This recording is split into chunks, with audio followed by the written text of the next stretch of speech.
సెంటర్గా develop చేయమని చెప్పి మనకి గైడ్లైన్స్ ఇచ్చున్నారు. సో దాని ప్రకారమే ఈ ట్రైనింగ్లో ఈ ఎస్డబ్ల్యూపీసీ అనేది ఒక సబ్జెక్ట్గా చేర్చడం జరిగింది. కాబట్టి సర్పంచులందరూ కూడా పంచాయతీ కార్యదర్శులకి సహకరిస్తే ఈ ఎస్డబ్ల్యూపీసీని మళ్ళీ మనుగడలోకి తీసుకురావాల్సిందిగా మరీ కోరుకుంటున్నాం. సో ఈ రోజు ప్రత్యేకంగా ఈ ఎస్డబ్ల్యూపీసీ షెడ్యూల్ మీద ఫీల్డ్ ట్రైనింగ్ ఉంటుంది.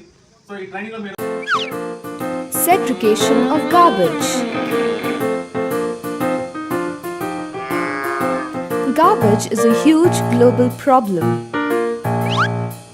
We produce so many products and throw out so much every day that garbage and waste disposal is turning into a major ecological nightmare. Garbage is classified into 4 categories.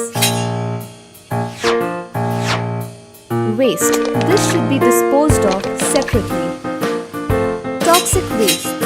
This includes medicines, batteries, dried paint, old bulbs and dried shoe polish which need special care when we dispose them off.